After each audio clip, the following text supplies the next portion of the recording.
Hello and welcome to episode 3 of whatever this thing is, where I sit down with my friends and family and loved ones and just ask them all about their life stories. This is the third episode, and today I'm joined by my dad. Say hi, Dad. Hi, Dad. No, hi, Foster. Thanks for having me. Um, so we're just going to take a minute to talk about your life and your story. Tell me what's the first memory that you can recall? Well, I've been thinking about this for a couple days, and the first memory that I can recall outside of someone showing me a picture of something would be a time where my stepfather, well, he wasn't my stepfather then, he was just my mom's husband at the time, Hmm. later adopted me, but I think I may have been 3 or 4 years old, and we were living in an apartment upstairs. And the memory that I have of that time is the walls were kind of this greenish pea color green, which was Hmm. kind of era appropriate. Was it like the color of our old garage? Countess? Yes, a little bit, Gotcha. pretty much like that. So it was a really ugly green. But I remember being in the living room, and my mom's husband or future stepdad, my mom and he were having some kind of a disagreement or argument. And I remember the two things I remember about that, besides the walls being ugly, is that he chased her out of the apartment with a gun, and I remember the feeling, the emotion of that. And then the next memory I have after that was a police officer asking me or comforting me while they were talking to my mom and her husband. So that's the first memory that I can recall. Do you know now what any of that was about? And it was never brought up again as far as I know. And if it was, I don't remember. I can go several years forward and tell you that my future stepdad was physically violent. Hmm. I had an alcohol problem, and my mom had an alcohol and drug problem. So I'm guessing that when two people are Both on drugs or alcohol? both on drugs or alcohol and both have tempers and come from traumatic experiences, Hmm. that didn't doesn't play out. So yeah, I do remember him having multiple instances as I got older of being physically abusive towards her. So. Hmm. Was he um was he the one who adopted you when she was no longer present? Well, he adopt yes, that's true. He adopted me when I was 8 years old. He had married my mom by that point, and I have a half brother and half sister that are Hmm. his children. So he died when I was 12, and that's where I got the name Hickle. He adopted me and gave me his last name. What was your last name before that? My last name before that was Hershey, but it's actually pronounced Erce because it has a Hispanic or Latin background or Hmm. meaning, and that means goat herder in Spanish. So that's weird. So my given name by my dad, who my real dad I don't know, would be Guillermo Erce. Guillermo. Did you ever go by Guillermo, or did you lose that pretty quickly? No, well, because I didn't know who my real dad was, they just called me Billy. They called Hmm. me Bill. My mom was the only one outside of a mentor who was allowed to call me Billy. So even to this day, if someone calls me Billy, I tell them you can't do that. You've had pretty recently some like other pastors and stuff try to call you Billy, right? And you're just like, no. Yeah, and I've been kind in my response, but a couple times I've said you don't get to call me that. I don't really like that. Like That's fair. I don't really even like Bill, but that's can't That really one do much stuck for about some that. reason. Yeah. It's on your business card, isn't it, Bill Hickle? Well, William is my name, so that's what I put on my business Hmm. cards. What do you remember about like elementary school time? As far as like your mom and stepdad, and then how elementary school went for you. Yeah, so when we, about the same time that my stepfather adopted me, we moved into some government housing and went to a school called Justin Studi Elementary School. And so it was kind of in the poor side of the city. And so my elementary years is where, Was that here in Fort Wayne? yeah, it's here in Fort Wayne. It's on, you'd call it the southwest, near southwest side of the city. So government housing there is a huge apartment community that we that I spent 4 or 5 of my growing up years in. And we were all kind of in the same boat. We were all poor when uh, none of us had much, and black people and brown people and Hispanic people and white people, and just kind of all in the struggle together. So that was from 8 till about 13. So I went to Justin Studi. Matter of fact, the neighborhood was so bad that we weren't allowed to cut through the park to get to the school because there were a lot of drug deals that were happening there. So we were always told we had to take the streets to get to the school. Although the park would have been like a 5-minute walk, it was more like 15. Because you had to go all the way around it. Yeah, because we had to go all the way around. But during that time was when he passed away. So I would have been 12.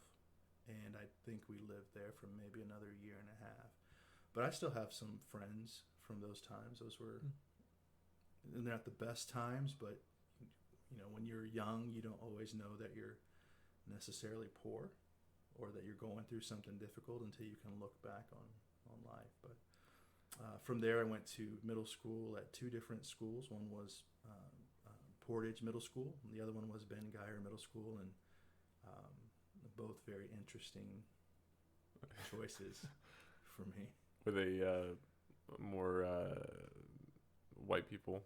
Was it? No, they were made up of a collection of the same people I grew up with. So Portage Middle School was, several of us would walk, or some people would catch the bus, but made up of a collection of black and brown folks who were struggling financially or just trying to make it through everyday life. So there was a good mix of, white folks that went to the school. So, but I didn't hang out with them too much. You told me some stories before about beating on some kids at a recess. Can you tell me some about that? Yeah, I don't remember which one I told you. You've told me a couple.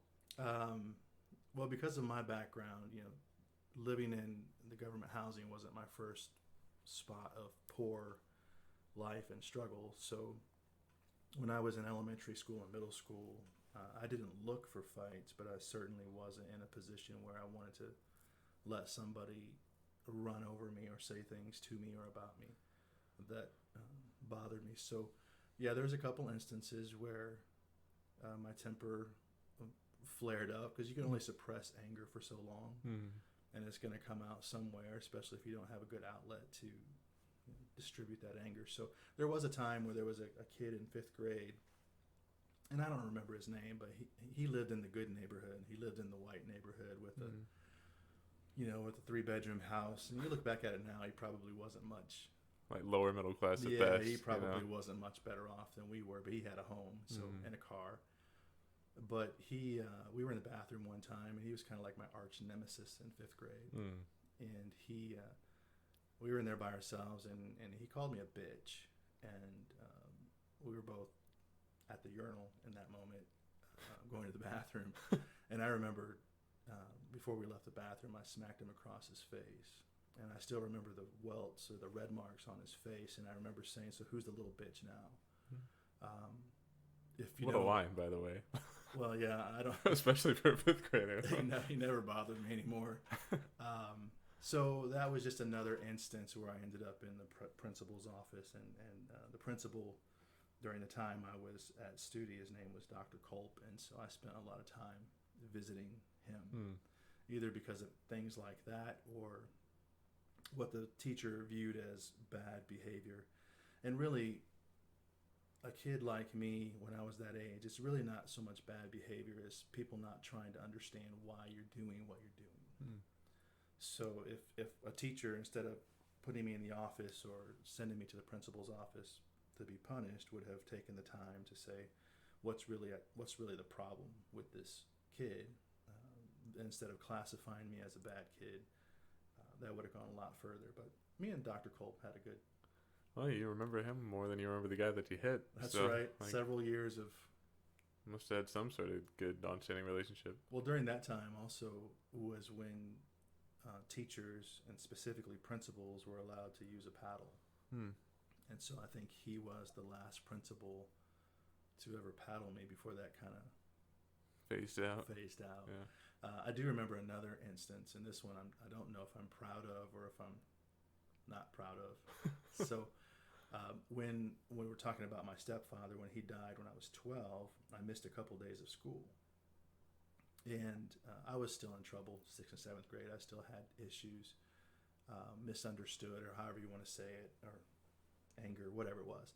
But anyways, when I went back to school after a couple days, the assistant principal said, you missed a couple days. And now let me back up for a second. I was actually in the bathroom with some other students, and this was at a time where pop and lock dance was kind of the thing, and I was the human beatbox. So we would be in the bathroom, and I would be doing the beat, laying that down, and students would be doing the worm on the floor. Which now you think about, that's pretty gross. It is a little gross. That's pretty gross.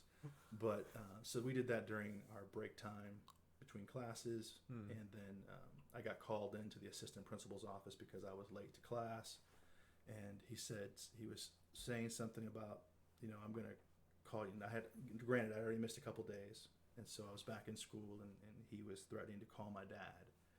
He said he was going to call my dad and let him know what was going on, and he received the same treatment as that other 5th grader. I smacked him across the face and said, "My dad is dead," and I was expelled. Clearly, expelled from that. So going back, I don't know if I felt good about that or if I felt worth it. Yeah.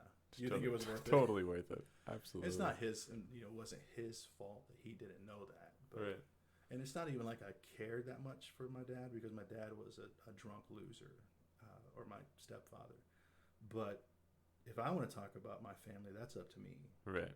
But you don't get permission to talk about my family. No. Yeah, I get that for sure. And so it was probably more of a reaction than it was more of caring about the fact that he had passed away. So. Yeah, that's two that I can think of. How was your experience as a child, as opposed to or in terms of making friends and stuff like that? It felt like when I was a kid that I had friends, but when you get older, you start to realize friendship looks a little different. So I don't know if I could say that I had friends as much as I had people that understood the struggle that we were all in. I did hang out with kids. I mean, we did play, but I was pretty protective of myself for a number of reasons and things that happened to me as a kid. So I didn't let too many people too close. Sure. So I do remember vividly some what you would maybe call friends, because to me friends are people that you spend time with. They're people that you have common interests with. They're maybe you share the same values. Right. So I can't tell you that as a kid I understood what a friend was, other than it's somebody that you kind of hang out and play with. Right. So I guess I could probably think of 3 or 4 that I would consider friends. But as you get older, especially when you get into middle school, you start to realize that friendships in elementary school look different, because in middle school, for whatever reason, whether it's conditioning or what, but racial groups start to segregate, economic groups start to segregate. People start to care about status, Yeah, they start to care about status. And when I was coming up, shoes were a big deal. So that's why I kind of like shoes now. I have a few pair of gym shoes that I enjoy. But when I was coming up, I couldn't afford those shoes. So even if you wore the fake Nike Air Jordans, you can't even call them Nikes, you have to call them Psyches. When you wore the fake Nike basketball shoes, I mean, you were even put into a lower category than if you were just wearing some off-brand thing. Yeah, you couldn't wear off-brand things back then. So it was either Adidas or Nike, maybe Puma. But so I can just think of middle school terms where I saw more segregation begin to happen, not just based on race, although that was a big one, but also based on your economics and your cultural background and the kind of clothes you wore. So what year was that? So I would have graduated in 1988. So if you minus 4 years of high school, 3 years of that, so 80, 81. I guess I was born in 71, so I'd have been 11 or 12 in 6th grade. Sure. Well, you said you went to two different middle schools. Why did you transfer? We moved. So we moved out of what we call Millbrook or Brook Mill. It depends on what side of the tracks you're from, or renaming, I guess. But so when I turned 12 or 13, we moved near Southside High School on the south side of Fort Wayne, and my school changed to Ben Geyer Middle School. We lived about a block and a half from Southside, so I would walk from my house to either get to school, or I would walk from my house to get to the bus stop, which was about a mile away, or at least where I chose to get on at. I really walked from Southside to Pontiac and Oxford to catch the bus because I felt more comfortable being around the people I grew up with. So black and brown people, that's where they got on the bus, and I'm half Hispanic, so I'm kind of brown, and just wanted to, that's where I got, for whatever reason, I can't even tell you why. And then when school was over at the end of the day, I would typically walk home. And then we moved when I was a freshman or sophomore in high school. We moved to the north side of Fort Wayne, near North Side, and I petitioned the principal to allow me to continue to going to South Side, and they did. They said as long as I could get transportation. So I would walk from my house to get to South Side, or I would take the bus, the public transportation. How far was that? A walk? 3-4 miles maybe. But I didn't want to go to North Side because what I understood of North Side at the time was, they're river rats, they're druggies, they smoke dope, there's a lot of white people. And I wanted to be with the people that I felt most comfortable being around. And so I continued to go to South Side. I played football there for a few years and just walked back and forth. I got a lot of exercise during those days. Sure, yeah. Tell me about your football days. They were terrible. So I never played any athletics growing up. And for whatever reason, someone said you should join the football team because I was kind of a big kid. Well, then I was probably just more fat than anything. But when a coach sees a big fat kid, they're like, oh, we're going to put him on the offensive or defensive line. And so some friends encouraged me to try out. And I remember walking into the locker room for tryouts, and the coach was like, oh, yeah, we're going to put this kid on. I mean, they had a physical response because of my size. And just kind of weird when you think about it. It is kind of weird. But what they didn't know is I had never done anything athletic.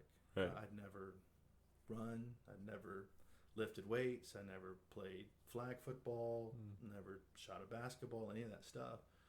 So I'm going in as a high school freshman. They're expecting me to be some kind of thing. And they found out pretty quickly that I was, at the moment, unathletic. I did learn how to be athletic. I did train myself to do some things, but I remember it was difficult. So I played freshman football. There's a freshman team, and I didn't start.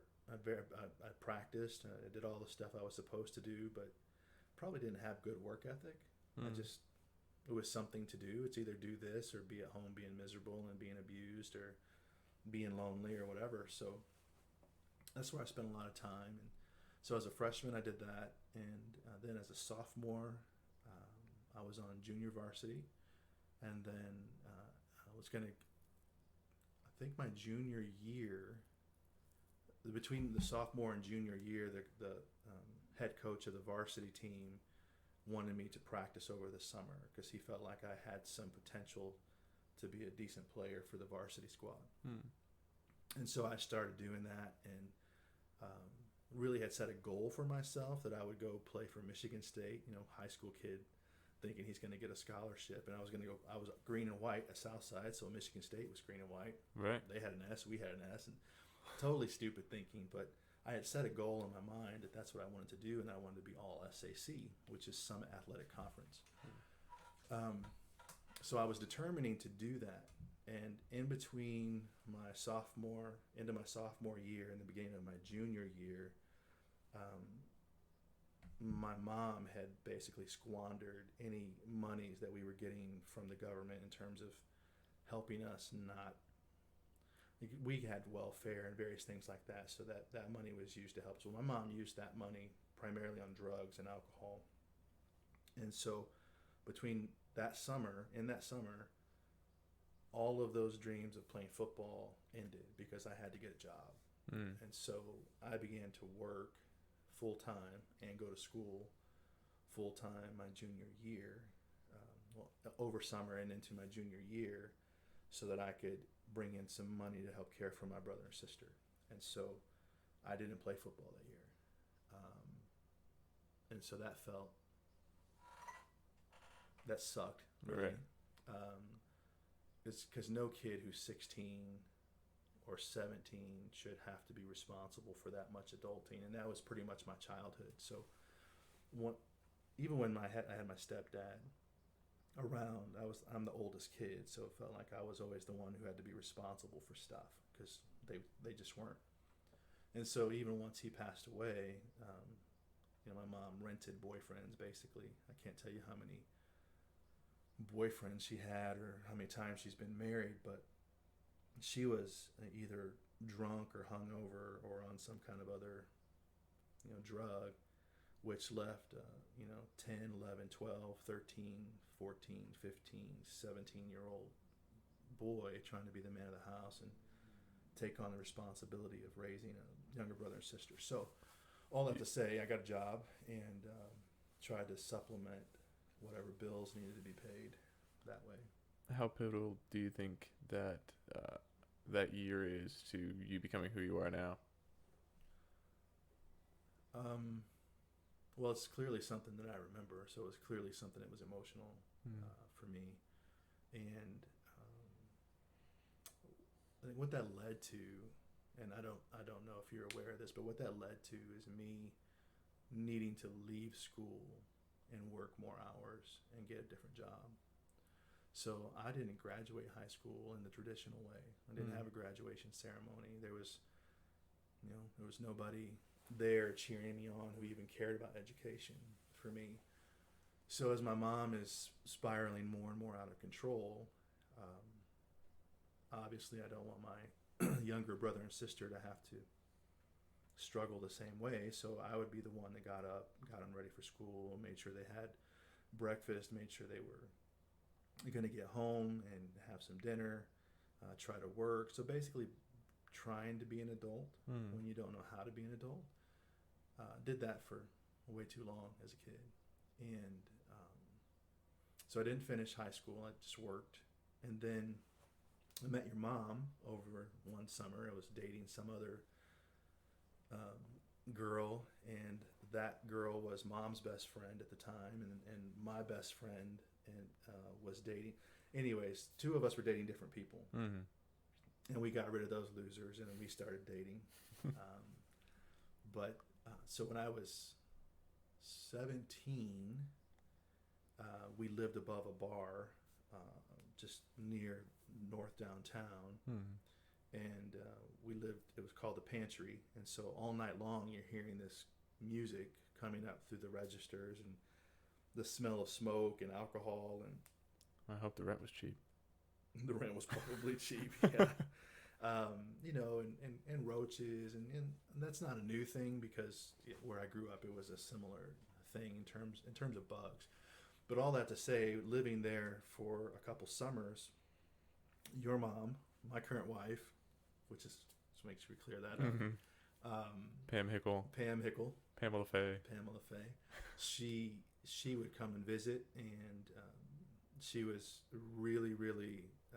She was falling for me hard. Like she was crushing hard. But anyways, it was Christmas Eve and my mom, she spent a lot of time in the bar downstairs, and it was Christmas Eve, and my mom had not put a Christmas tree up. She hadn't purchased any gifts, and Pam Faye decided she was going to take care of that. So she went out and got a Christmas tree, and she decorated it, and this was like 9 o'clock in the evening on Christmas Eve. And my brother and sister, we had put them to bed. And she went and bought presents, and she wrapped them, and she had all this stuff ready for them to wake up in the morning.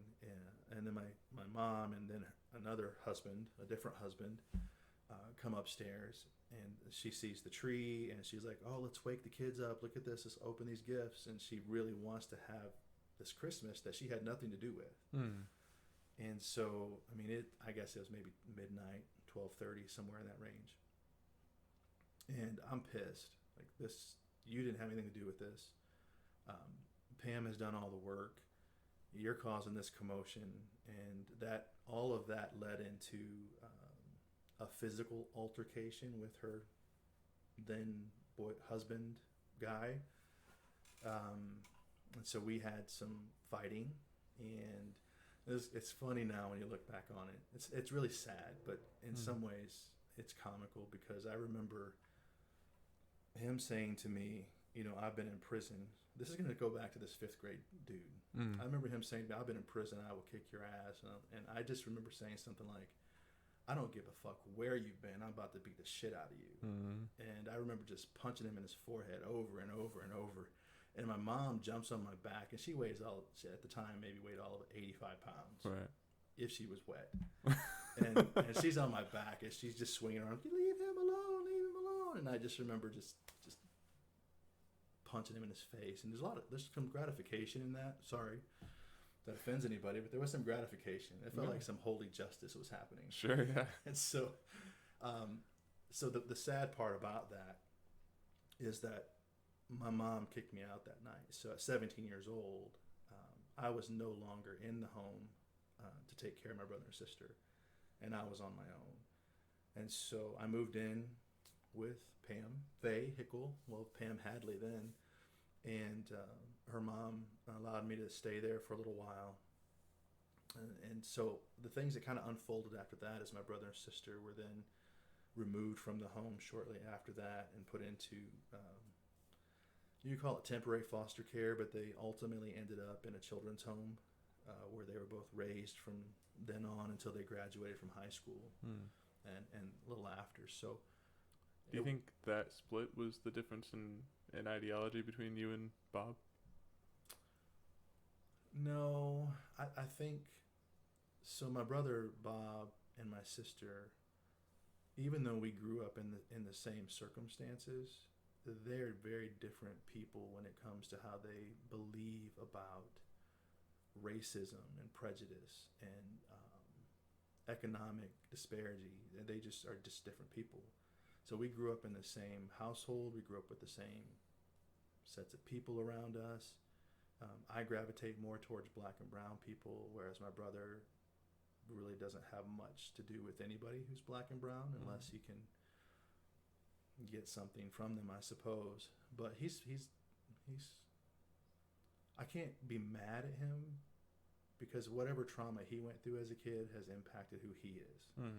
Just like the trauma that I've been through has impacted who I am. And I didn't really recognize that there was a big difference in how we thought until he was on his own. And same with my sister. She's a lot like my mom, that's what makes it difficult for me to be around her. She's very similar to my mom, and she usually would only call me when she wanted something. It wasn't just to call me to say, hey, how are you doing, or what's happening with you, or it was, can I get a ride here? Do you have some money? I need this thing. And one time I finally said, every time you call me, it's just you want something. You don't call me because you want to talk to me. Right. You call me because you want something. And so that I can't keep doing that. And so Bob has always been independent on his own. He doesn't usually try to ask. He's never asked me for anything personally. But he is really good at telling his story to lots of people that will listen so that they have some empathy for him, which is how he gets, people drawn into his life. So for me to do this, I've told my story a few times, but at this point, which I said in the text message I sent to the group, it's been told and it's old. Like I've said it so many times that I don't want it to sound like it's not important because it is my story. But you don't want to feel like you're pandering to... That's right. I don't want to feel like someone has to feel sorry for me. Because all the things that happened to me as a child and as an adolescent and as a high school kid and as a young married husband, father, all the bad stuff, this will sound weird to some people, but I'm grateful for all of the bad things that happened to me. And a lot of bad things have happened, things that we won't talk about here. but a lot of bad stuff has happened to me, and I'm grateful for those things. Mm. I'm not grateful that they happened, but I'm grateful that because they shaped who I am and what I believe about life. Right. That's a great way to look at it. Yeah, I mean, It's a nobody wise wants way to go look through at bad it. stuff. Right. Well, you were saying you moved in with mom and her mom. Yeah. What happened after that? Well, so I'll try to clean this up for you, son. You don't have to clean anything up. So here's the reality: is when I was growing up, my mom demonstrated very bad. She wasn't a good example when it comes to how you respond to someone intimately, or how you choose to interact with somebody sexually. So she was not a good example of what it was like to be a woman or a mother, or never talked to us about how you treat a woman. Like, I never had a dad who said, this is how you treat a woman, this is how you dance with somebody, this is how you hold somebody's hand. So there was not anyone modeling for me what love looked like, what love looks like. And so when you have been brought up in an environment of violence, sexual abuse, all the various things that happened to me, and you've not had someone help you understand what true love is, and you've had some history of people sexually abusing you, you think love, or some of us thought love or think love is physical interaction with someone else. And there can be parts of that feel like love when you don't know that that's not what love is, because love requires way more than physical intimacy. And so all that to say, I'm trying to paint this picture for you. Sure. That when your mom and I were young, and she can tell her own story, but both of us, specifically myself, felt like love had to do with sex. That love was something that was physical more than emotional, although you can feel emotional when you're having physical contact with somebody. So I'm 17, and you factor in, almost 18, you factor in that I don't know what true love is. I do know what physical contact is. Your mom's super hot back then, still hot today to me. So we spent a lot of time being physical with each other, and this is while I'm living with her mom. And didn't take long for us to figure out what that leads to, which is my first son, Dustin. So Dustin was born in 1989, and I think, I was 18 for all of about 7 or 8 months at that point. And Mom and I decided we were going to get married, and for me, still not truly knowing what love is, but knowing that I don't want my son to be a bastard the way I felt. So I don't know what the right thing to do is, but I know that I can't leave him and your mom without somebody. Right. Even though I'm not a good somebody at that point in my life. Right, but you want to be the somebody. I want to be somebody to my son and to her. So we got married the following year after he was born. What do you remember about the wedding? The main, there's a few things, but a couple of the things I remember about the day, I'm not going to go into the details leading up to that because those are stressful. Other than to say, when you don't have parents or people who are resourced in your life financially, and you want to have this kind of special moment, but you don't have people who can financially do that, so that fell back on Mom and I. So we used our credit cards to finance our wedding. Don't get me wrong, we didn't have a lot of credit limit, but we were able to rent out a facility and do some other things. I think what's sad about that, backtrack for a second, what's sad about that is that the pastor that it kind of took me and my brother and sister in when we were growing up, and put people around us to be sure we were cared for, and got to church every week. who I still consider a spiritual father to me. We had gone to him to say we want to get married, and I just remember, and this is very common in churches, and it's very sad, with him saying, "Well, if you guys are living together, then we kind of frown on that, and I can't do the wedding." Hmm. And what we were trying to say is, but we want to make this thing right, whether you think we should be living together or not. I mean, whatever. But we're trying to make this a family. We're trying to do something that's good, but they couldn't see the good we were trying to do. All they could see is that we were living together, maybe having sex, probably having sex, trying to raise a family. And since it was not the normal way that most people would think that the Bible says this is how it's supposed to go, they refused. That pastor refused to do our wedding ceremony, and in the church I grew up in. So we found another pastor who we didn't know who he was. But he was going to do the wedding. He was going to do the wedding, and we did some wedding counseling with him a couple times, and he did the ceremony, which he was kind of a weird dude, but whatever. We're married now. Anyways, so all that to say, that's I don't know if that's something to say negative about the church and beliefs, but when people are coming to you to say, I know you might view this as being wrong, and we're really trying to make this right, and we don't really know how to do that, but we know one of the steps in doing that is to try to make this family a whole thing. People in churches probably need to back off of some of their high horse. For sure. Well, that leads me to ask you, was God present in your life growing up as a kid? Well, I mean, clearly present, but like, was he, were you allowing him to be part of your life at that point? Did you know about him? Yeah. So when I was 2 or 3, I bet I was 3, going back to my mom and how this is before probably my stepdad got involved. So I was somewhere in that range. Anyways, my mom didn't do well with the finances that we got from Social Security or the government. And so she would spend that money on drugs or alcohol or whatever she spent it on. So that left us having to figure out how we were going to pay electricity or pay the rent or whatever.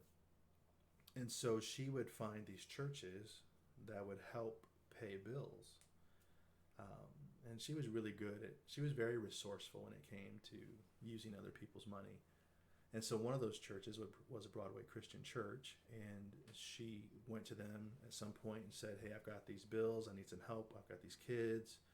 And the church was very willing to help her financially, but they had this rule that was written into their benevolence policy that is, if we help you financially or if we pay your rent or whatever we do, the expectation is that you're going to come to church at least once a month. Maybe it was twice a month. So doesn't seem unreasonable.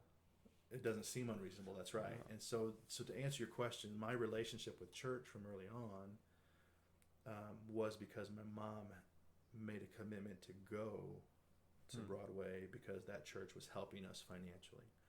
And now she wouldn't go every Sunday, but once we started going, this is where Pastor Bob Yawberg is the man I was talking about earlier as my spiritual father. One of them would make sure that the church bus would come and pick us up. So even though my mom wouldn't go, we would try to get ready every week. And so this is me as a 4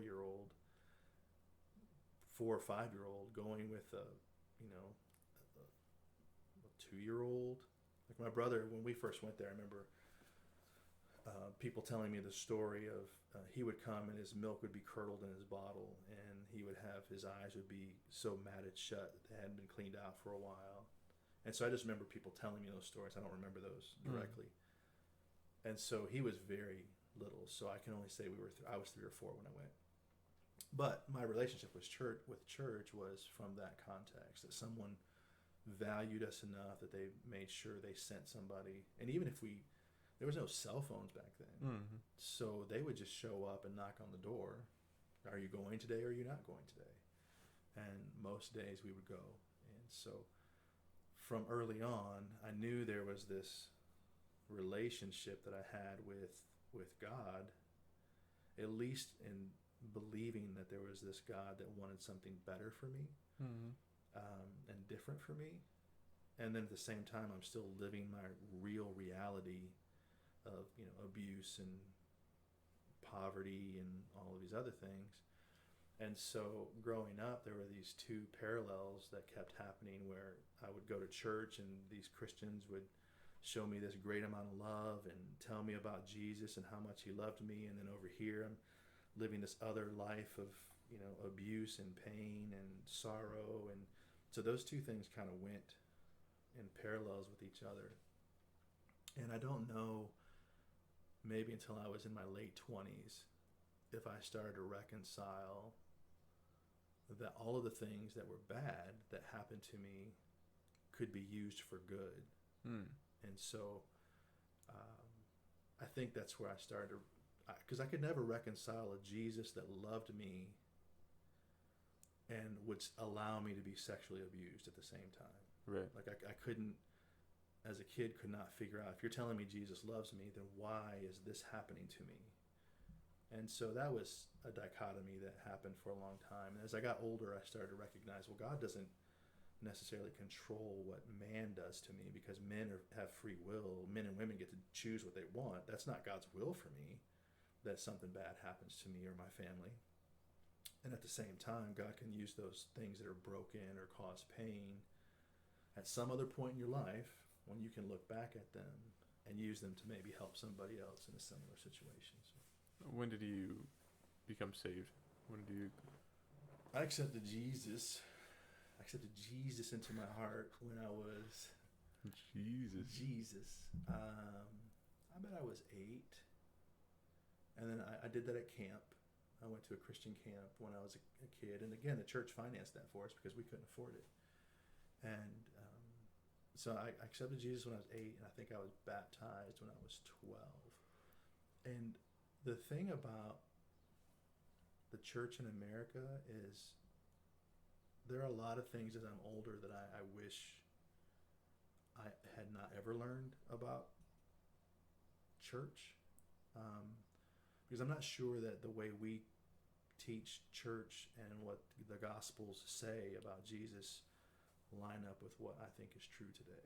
I mean, I don't think that what people were teaching me or telling me was untrue. I think it was incomplete. Sure. And so as I've gotten older, there are things that have happened in my life and things that I think God has revealed to me that if I had known or someone had taught me differently then, I could have saved myself a little bit of trouble and pain. Because the kind of Christianity that we teach in America is this,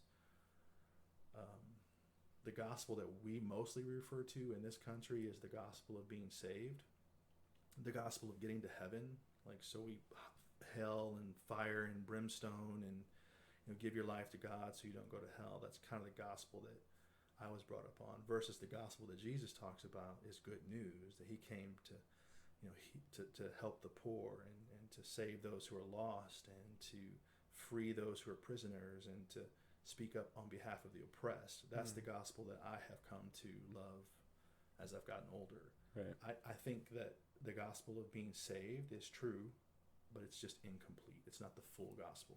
Right. I think that's true. Tell me, you had Dustin. How did life go from there? Well, life wasn't easy when we were younger, because you had two people who came from backgrounds of physical violence and emotional abuse and drugs and just all of that. So you've got two people who are used to having to fight for everything, and both have really bad tempers, trying to figure out how to be married and a husband and wife when no one has ever modeled that for you. So unfortunately, I wasn't the best version of myself when Dustin was little, nor was I when Sierra was little. And part of your other brother's life, Evan, I was not the best version of who I could have been, because I was still struggling with the trauma that I was going through and trying to figure out how to. I got into my own addictions. I got into my own trouble, my own stuff, and couldn't figure out how to get out of those things. So when Dustin was born, he was one of the first things that I felt like I ever did that really mattered. Mm-hmm. And I just would try to do my best, although my best wasn't great. I would try to do my best, and I know that your mom would try to do her best. But it was a struggle trying to figure out how to be, married and raise a kid, and we were both trying to go to college and trying to work and get our own apartment and doing all the adult things that you're supposed to do when you're a family.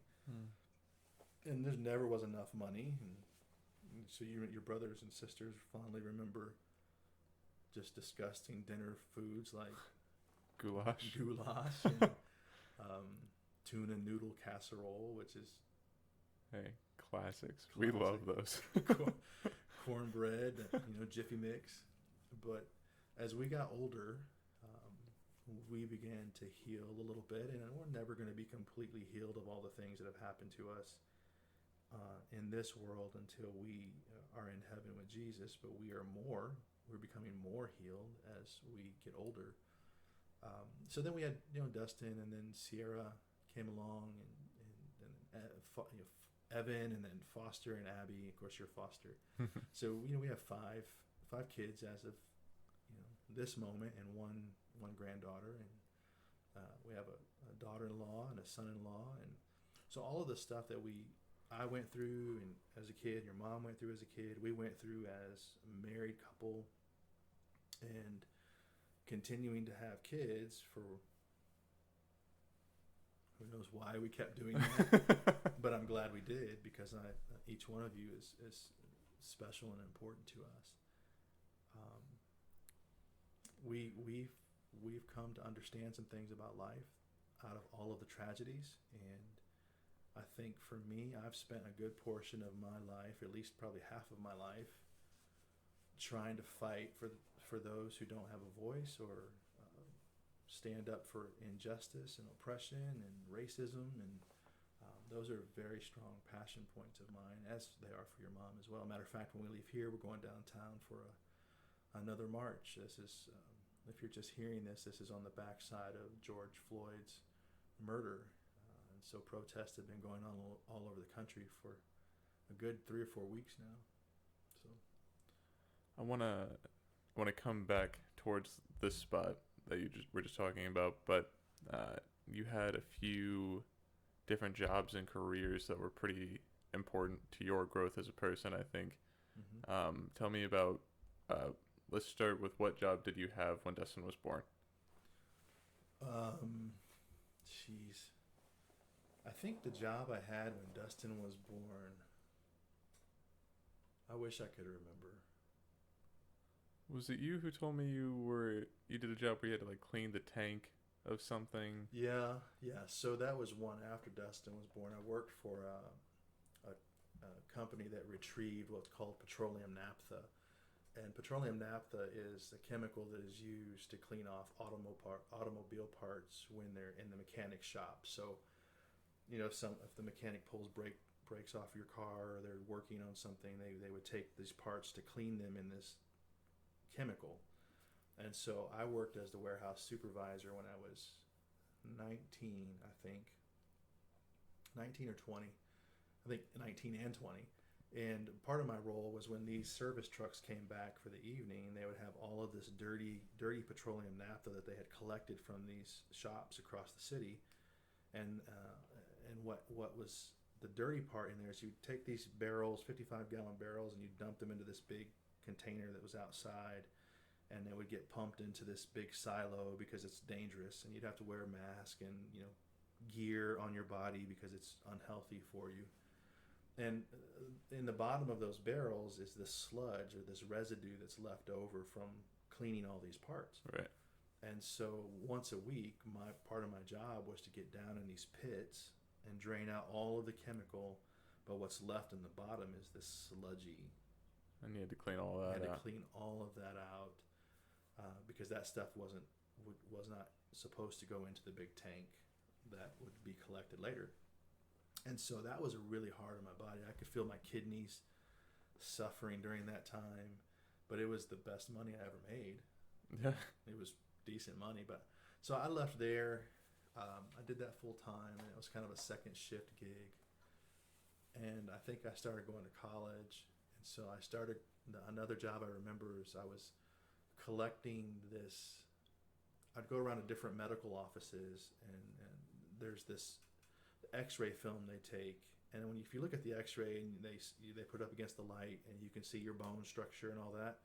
Well, there's a chemical that goes on those X-rays that allow you to see those white parts, and so then the chemicals run off of those white parts, at least back then, and it would be collected in this bucket of some kind, and then so my job was to go around to different medical offices and pick up the waste from those X-ray films and whatever that chemical was in there, and bring it back. So I've done a little bit of everything. I think the most significant job that really changed some things for me is I worked for a company by the name of Commercial Filter Service, and I went there just to be a service tech, and the money wouldn't have been great, but it was okay. And the first day I was there, it was clear that the company was disorganized. The service guy who was training me had a number of things that went wrong before we even got on the road. We got a couple hours out of town, and he had to come back because he forgot something. And it was a late night, and that night ended up being the night that your mom had a Christmas party for the social service organization she worked for, and I missed it because this guy was disorganized and not well trained or whatever. Yeah, he's training me. So all that to say is I didn't go back the next day. I'm like, if this is the kind of company this is, like, I just can't work here. But I didn't know at the time that the owners of the company had been having conversations about me throughout the interview, and they were looking for someone who would be a supervisor in their company. And so they called me a couple days later. The owner called me and said, hey, what happened? And I explained everything that happened and said, if this is the kind of organization or company that you have, I don't want to work that way. Now, this is coming from somebody who wasn't able to keep a job for very long. So Right. Whatever authority I was saying that on, I don't know. But the reality is that owner had seen something in me and said, well, here's what we were thinking. We were hoping that you at some point could transition into a supervisory role and help us. So would you be willing to come back? And I didn't know. I have no reason why understanding why those things happen other than I feel like God was involved in some of that. So I said, I can, but here's the number that I have to make.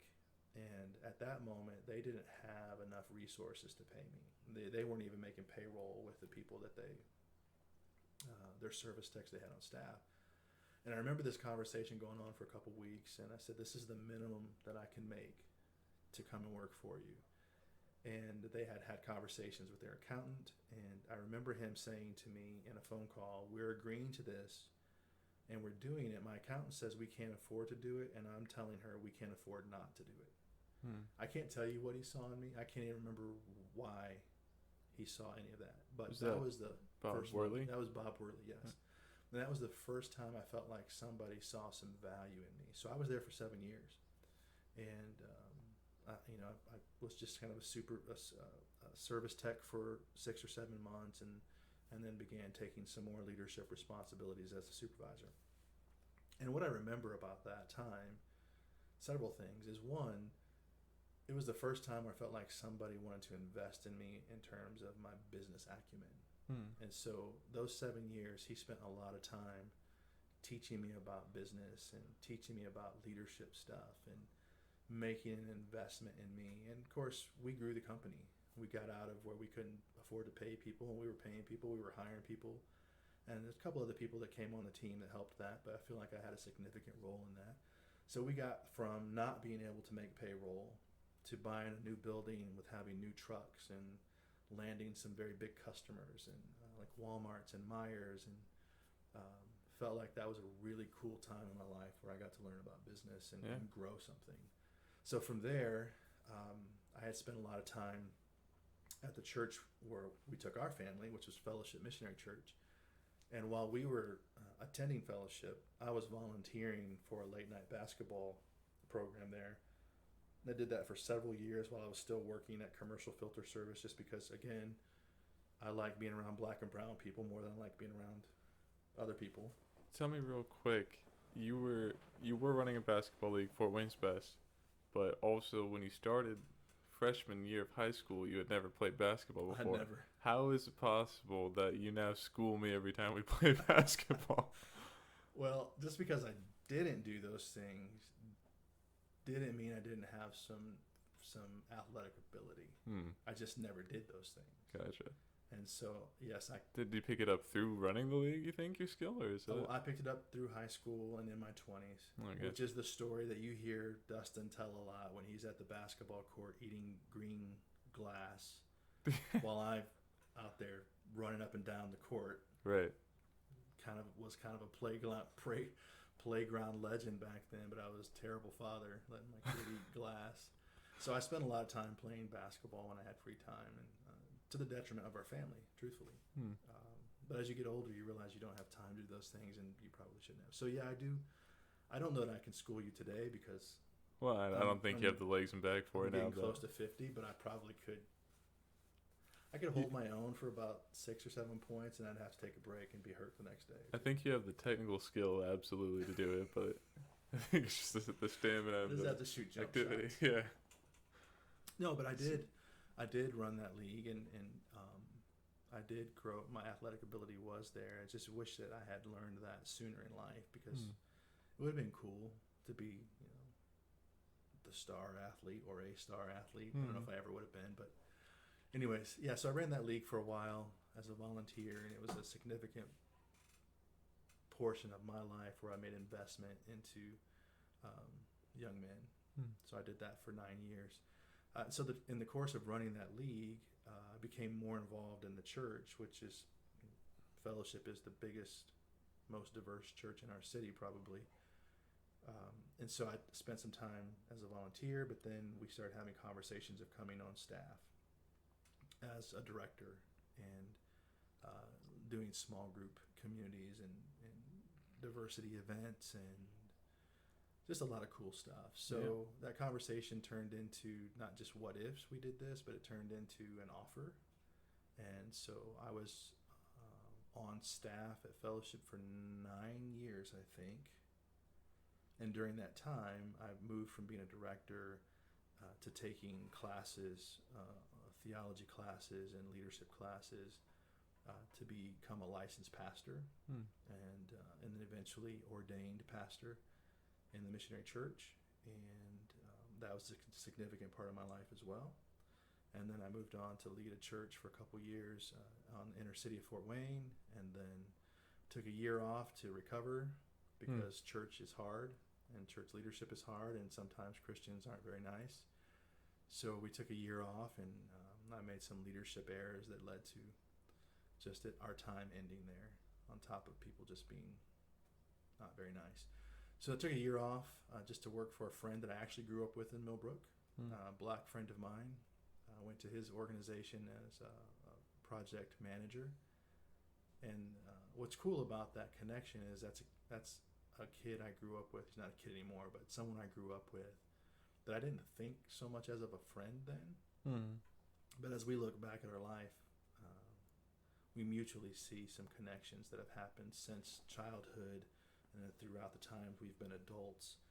And when I sent him a message to say, hey, I'm looking for something new to do, he basically opened a spot for me to come work for him, which was really cool. Come get on board. So took a year off, and then I got back into church work as an executive pastor for a couple years, and felt like I did some really cool stuff there. And now I'm leading an organization or a program that helps people find employment. And we try to focus on the reasons why people continue to lose their employment. And we feel like there are some core things that we want to teach people personally. Like there's some internal stuff that people deal with that cause them to continue to lose their jobs. So we focus on some internal personal things, and then we focus on the professional elements like your resume and your job description, all that kind of stuff, professional stuff that happens on the exterior. So that's what I'm doing now. Before we talk more about your present and your future, I want to talk about some other parallels from your past that we didn't mention. I know you had a relationship with Pat Black and the Black's family. Where did he come into your life, and how did that affect you? Yeah, so Pat Black, who would be my second spiritual father and probably still my father, spiritual father. And a seamless transition back into talking about how Pat Black affected your life. Yeah, Pat Black. So Pat came from Terre Haute, Indiana. He came up to Fort Wayne to go to a college that was then, I think, Fort Wayne Bible College here in town. And so when that particular Christian university or college, one of the rules they have for their students, and not if it's a rule, but one of the things they encourage their students to do is to connect with a church. Connect with a church and try to make a difference while you're attending the college. So he connected with Broadway Christian Church, which is the church we talked about earlier, my family, my brother and sister and I going to when we were younger. Matter of fact, we kept going there until Dustin was 2 or 3. So even as our family grew. But anyways, Pat came up here from Terre Haute and connected with Broadway. And while he was connected with Broadway, he had talked to some of the leaders and said, hey, I really want to make an investment in some kids' lives. Who can you connect me to? And they said, there's this fat little chunky Hispanic kid over here. He's the mess. Somebody please help. Yeah. So they gave him a really difficult assignment. And he somehow, I think his dad had recently passed away when he, before he had come up here. So we'd had some kind of common connection there. And I don't really know how we got introduced or how that relationship started, but I do know he was really intentional about staying in contact with me. And so he would come pick me up. We'd go get ice cream, and he'd bring me these little cheesy devotional books that they're not those little track books. They're a little thicker than that, but these basically what we would call today as mentoring or discipling is really what he was doing. As I was growing up, he spent time with me. This was after my stepfather passed away, so I'd have been 12, 13, 14, somewhere in that range. And he would always come over every week. He would come pick me up, and we would go to the park, and we'd read these devotional books, and I would learn about God in a different way than what I was getting taught just going to church. And he never, as hard as my life was, he never stopped coming around to spend time with me. And that was one of the most incredible things about our relationship is I had not met a Christian person to that point who actually showed me they cared, like in terms of, I'm not going to walk away from you no matter what kind of dumb things you do, right, or say, or whatever your bad behavior is going to be. So he was committed to me from that time on, and to this day, I'm almost 50, and I still consider him to be one of the greatest people I've ever known. How much older is he than you? Maybe 7 years, 7 or 8 years. And so what was really cool about that relationship, though, is I'm turning 18. Your mom and I are getting, we're having a child, we're getting married, we're trying to figure out how to be adults, and he had gotten married a few years before that. And so then not only do I have Pat, but I have Pat and his wife, Kathy, trying to care for me. And then now I have Dustin and your mom, and I have Pat and Kathy who are also trying to, and they have an older son, and now they're trying to mentor us on how to be a family. Mm-hmm. So it isn't just that he got married and he's like, well, I guess you're on your own now because I've got my own family. And he isn't saying, well, now you've got your own family, so now you're on your own. Like, they literally invested in us as a couple and as a family, even as we had more and more kids. So they're super special to us. I think they may be the only two people outside of our kids that we feel 100% comfortable being around. Like, we could go to their house. They live in Nashville, Tennessee now. But we could go to their house. If we went down there next week, we would walk in the door and feel like we are with our own family. Right. And I would take my shoes off, and I would get in the refrigerator, and it wouldn't feel weird at all. It would feel like this is where we belong. So they're kind of a safe haven for us. especially when times have been hard. Hmm. So what is now we're back in the present. You're working at LSSI Works, Mm-hmm. and um, how is that? How's that role actually been impacted by the? Well, I guess by COVID, and then by the Black Lives Matter movement again. How has my role been impacted by these things? Well, how your role and the company and how it is its operation? How does it continue to do it? So when COVID, if I understand your question right, so I started in January, um, and in January I took over the role as the director, and it is now June, and for the last 6 months there has just not been a week that I can think of where things would be really quote unquote normal. So I started, and the reason I went there, two reasons I went there. One is they needed some direction, and all of the things that we've talked about in my history in terms of childhood and people investing in me and growing. So I have this leadership ability, and so part of me going there was them saying we need some leadership to get this program growing and moving. The other part is I'm very aware that the people that I'm serving there are under resourced, um, are probably going to be, the majority of them are going to be poor or black or brown or homeless or all of a lot of things that are against them. And so going there for leadership, but the bigger part is going there because I can make impact and help people become who God has already created them to be. Hmm. And so if that's through employment, but it's not just employment, it's through a mindset of helping them rethink some of the things that continue to trip them up in life in general, but in a job most specifically. So I went there for those reasons. And so I'm in a couple months, and there's staff transition. I have a staff who's on medical leave. We're trying to grow the program. My supervisor her husband passes away suddenly, and so I don't have any supervision supervising me, telling me what to do. And so I feel like I'm just kind of making stuff up and trying to keep everything going. And as soon as my supervisor steps back in, COVID happens. Hmm. And with COVID, we all instantly have to shut down. Had to transition all of our in-person content to virtual content, which we were able to do that in about 4 days to get everyone transitioned into virtual learning opportunities. Hmm. And we've been doing that for, I guess it's been 2.5 months or so, somewhere in that range, maybe almost 3. And now we're coming back to having students in our building next week. And so all of that to say, the last 6 months of this new thing I'm doing has felt very chaotic, very out of control.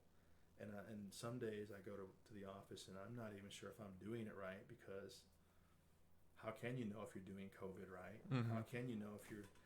So I'm just trying to take each day and take the experiences that I've had and do the best I can. And I've had some affirmation from our leadership, which is great.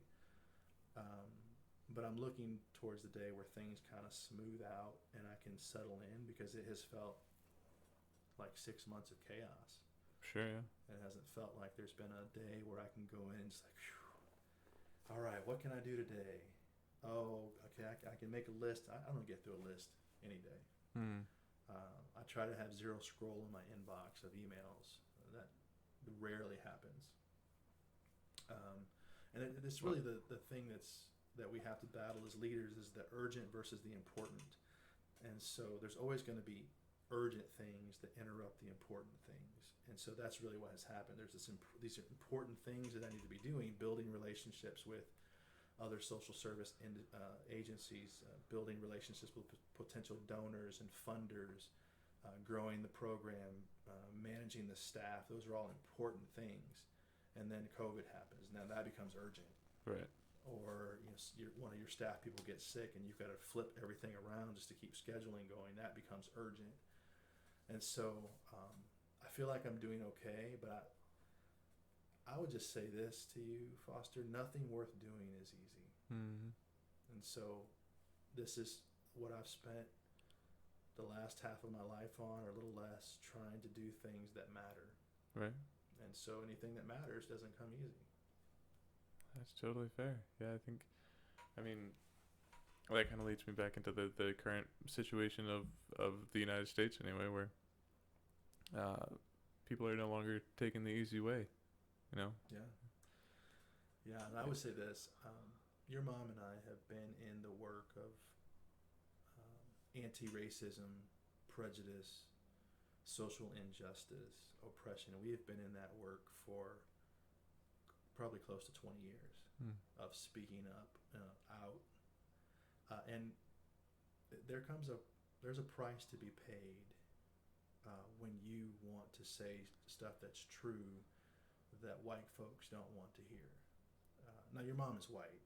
She talks like she's not white because she's like, white people do this and white people do that, and I'm like, well, you know you're white. She's like, yes, I realize that, but still, and I'm half white, so I've always, for the most part of my life, been viewed as a white male, which brings about a certain number of privileges. When you're white, you got some privileges. When you're white and male, you have more privileges, and you just sometimes you don't recognize that you have them, and that's okay. But it's not good to be ignorant to those things. So we've been in this work for a long time.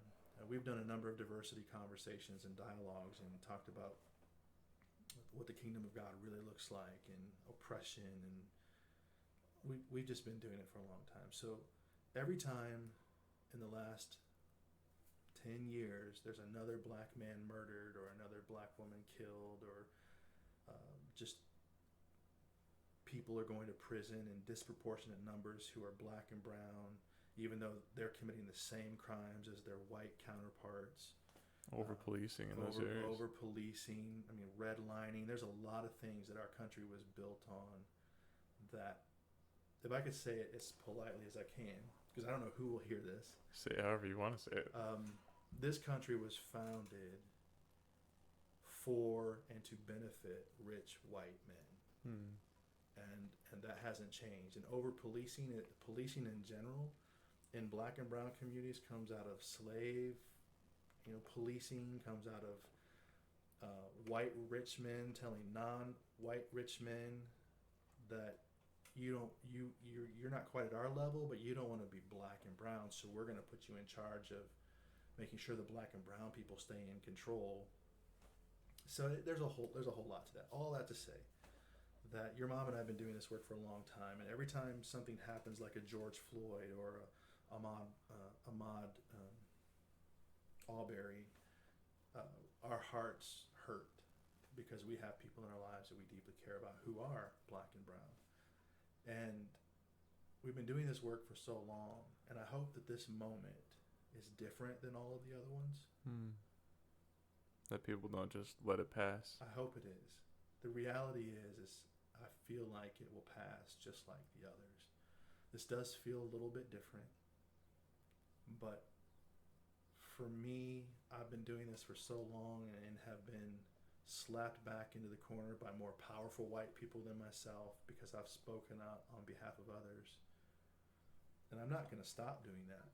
But I would tell any pastor out there who's really doing the work of the kingdom, if you're really speaking up about the true gospel and the way that Jesus sees people and the oppression that this country has used the Bible to oppress people, even to this day. Our country was built on that kind of garbage. If you're really preaching the true gospel and the true kingdom of God, it will cost you your ministry.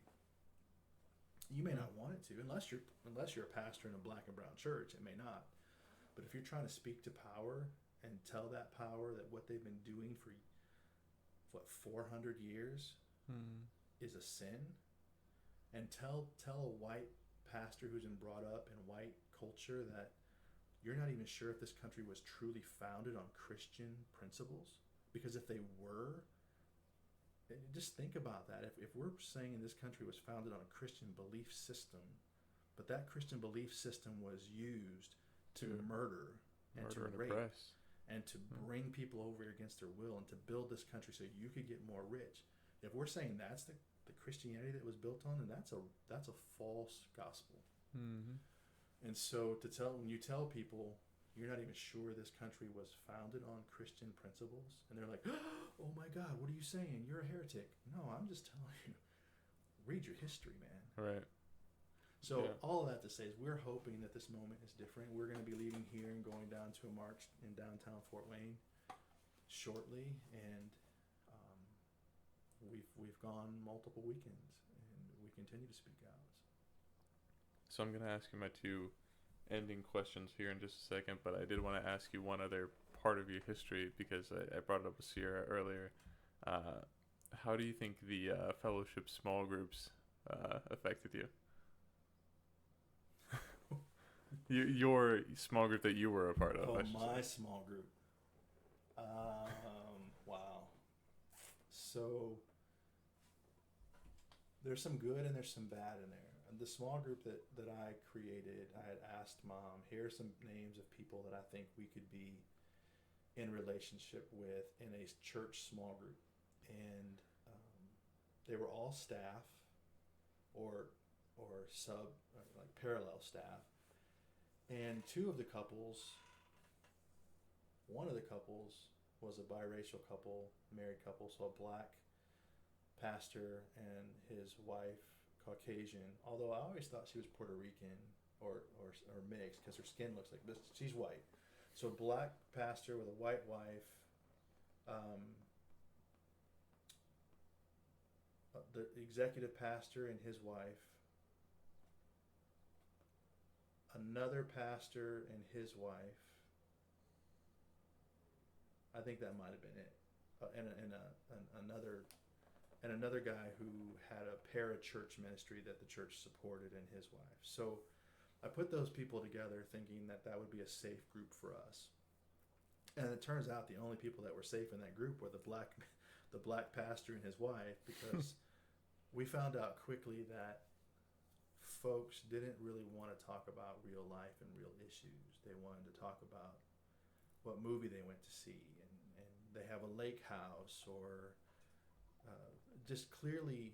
They want to act like it's the church facade of everything is perfect when you show up there. That's right. And at one point, just to keep this short, at one point, Pam, your mom, and I said, we were about 3 years into this group, and people had confided in us in the group of the struggles they were going with, but those things never came up to the larger group.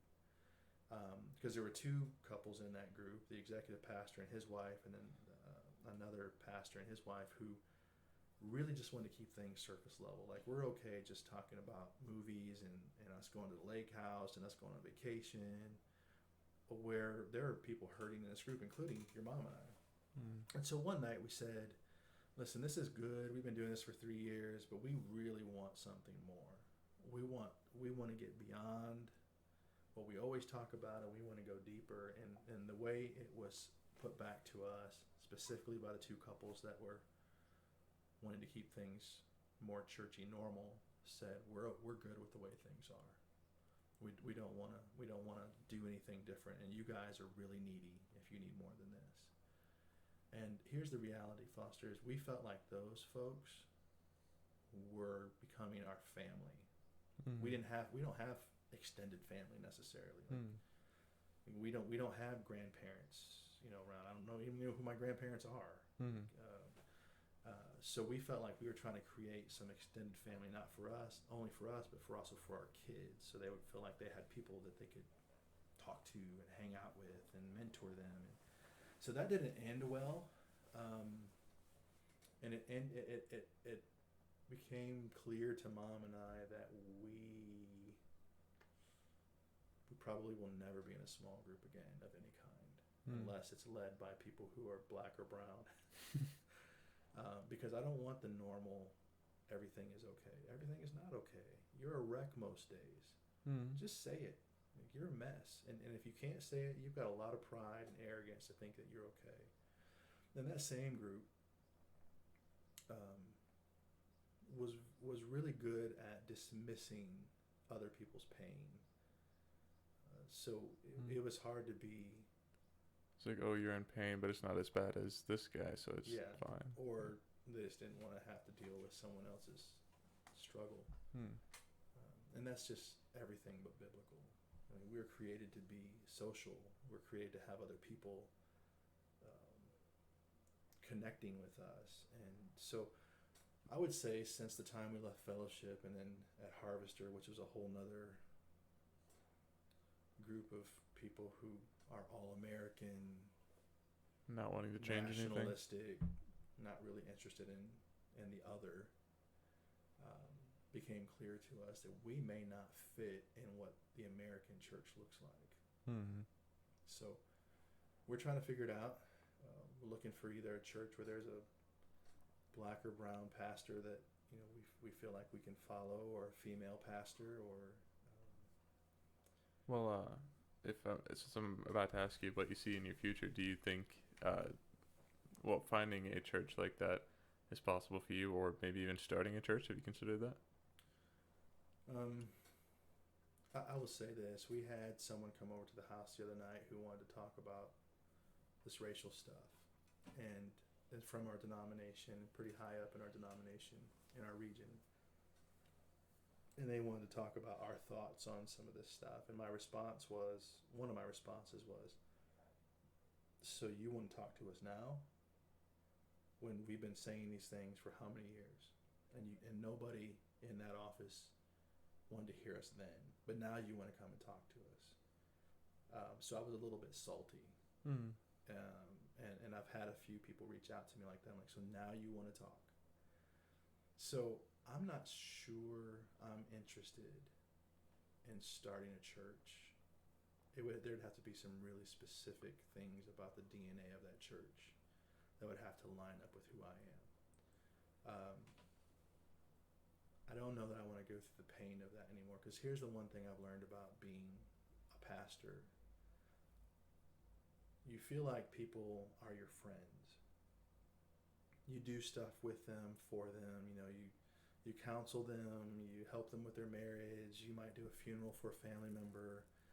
And as I was in ministry, I felt like these are my friends. Like I could, then you realize once they no longer have use for you in terms of your pastoral use, many or of what them you are can not. give to them, they're not your friends anymore. So that's hard. I don't know that I'm up for that again. I know that your mom isn't up for that again.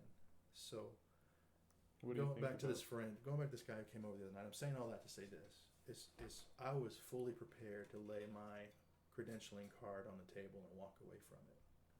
Because I'm just tired of games. I'm tired of this false narrative of Christianity. I'm not saying it's false. I'll back up. I'm saying it's incomplete. That's what I tried to say earlier. There's an incomplete Christianity in this country. So.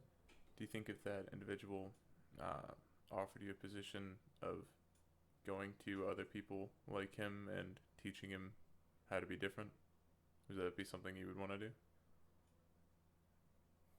I'm gonna say it's something I want to do, but until I see changes in this denomination, I couldn't for this group of people. And the other thing is, I think right now voices that need to be heard are not voices of more white men, which is what I'm viewed as. Right. If someone were to come to me and say, would you be willing to have these conversations and lead these things, I could say yes, but I would say it's going to be temporary because I'm going to find someone to do it who is the right voice. Right. You might trust me right now, and that's cool, but I'm going to find somebody else. So. Well, what else do you see in your future? What are your plans? You're a granddad now, Yeah. I don't know what the future holds for me in terms of what work God's going to have me do. I do believe very strongly it doesn't matter what I do in terms of my vocation, that my calling is the same, and that's to really help people become the best version of themselves, or to become the thing that God has already created them to be. So whatever that is. And so I want to be able to speak life to people. I want to be encouragement to people who are in the struggle. And I can do that whether I'm in the church or if I'm in a factory. It doesn't matter to me. My gifting is pastoral. I don't have to have that title to be pastoral or helpful to people. So the way I try to spend my days, specifically even with my kids, my wife, and my granddaughter, is to try to be an encouragement to them, an example. Hopefully, I'm becoming a better version of who I was created to be every day as well. Some days are easier than others. Some days not so good. But I just try to wake up every day and do my best. And sometimes your best is all you can do. Right. If it's 80% you can give, then give 80%. That's My last question then is, what do you want to be remembered for, and what phrase would you put on your tombstone?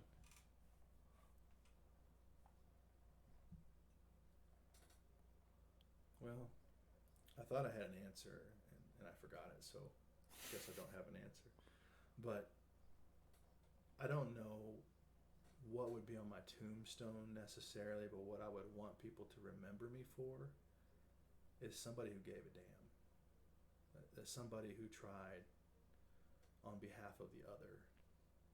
Um, I like that phrase right there. Somebody who gave a damn, right there on the tombstone. yeah. I don't want to be remembered for all the bad stuff, clearly, but I do want to be remembered for the things I did that made an impact. Right. So I hope that when my day comes to be put in the ground, that people will. I hope I left the earth a better place because of my presence. I think you already have. I appreciate that. All right. Well, we'll wrap things up there. Thanks for doing this. I love you. Thanks. I love you too, son.